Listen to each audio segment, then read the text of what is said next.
أنت نور الله فجرا جئت بعد العسر يسرا ربنا. Letters to Ahmad are my recollections from Madina, 5 days in the blessed city, and 5 letters. Letter 4. Somewhere between Madina and Makkah. Dear Ahmad, today is our 4th day. The more I progress in this journey, the more I think. I see the cruel mountains and the rocky terrains of the path between Makkah and Medina, and my heart yet again fills with love for the Prophet. For 13 long years, the Prophet sallalahu wassallam preached Islam in Makkah.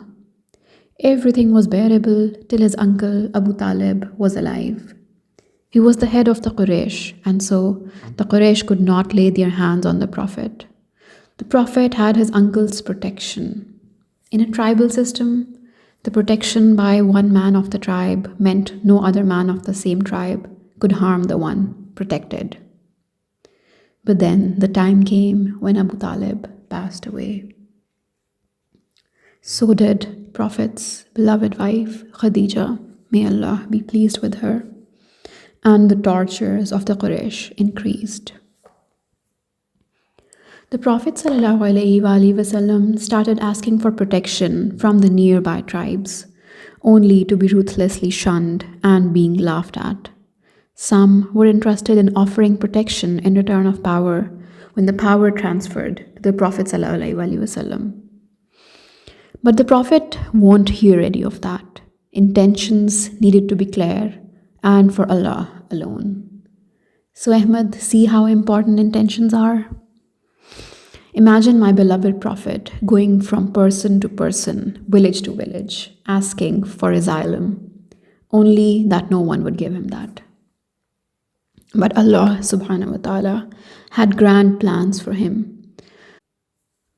After a series of secret meetings between him and the people of Medina, it was decided that Medina would offer him asylum. The elders of Medina told their youngsters, "Do you know what you're getting yourself into?" Oh, but they knew. They wanted the Prophet ﷺ for the sake of Allah alone. The Prophet, in return, promised them that while the rest of the world may enjoy treasures, Medina would always have the Prophet. My dear Prophet ﷺ stayed true to his word. He stayed in Medina even after the conquest of Makkah, and to this day he rests in Medina. Medina gave itself to the Prophet, and the Prophet gave himself to Medina. The city that was called Yathrib became Medina al-Munawwara when the Prophet of Islam came. And so Allah blessed Medina with the status of Haram. I look out of my window, Ahmad, and may my life be for my Prophet ﷺ. I see the rocky paths my beloved's feet must have crossed. The heat, the cruel sun, unimaginable.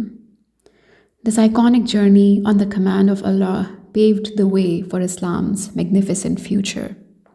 Can I walk on these paths today? No. Can I go hungry for this cause? No. Can I go sleepless? Can I face the wrath of every relationship I hold dear? Can I live day after day, night after night, in danger for this cause? No. Who can do that? Certainly, only the Prophet ﷺ. And what made him do that?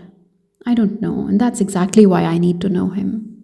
The greatest life that ever lived, the greatest time this world ever saw, the greatest man history ever saw. Who was he? Do I know him? Do you know him? So today, I travel to Makkah. This also is an ihsan of my Prophet on me. Had he not lived a life of utmost struggle, I would probably not have known my Creator. Assalamu alaikum ya Rasulallah. يا نبي سلام عليك يا رسول سلام عليك يا حبيب سلام عليك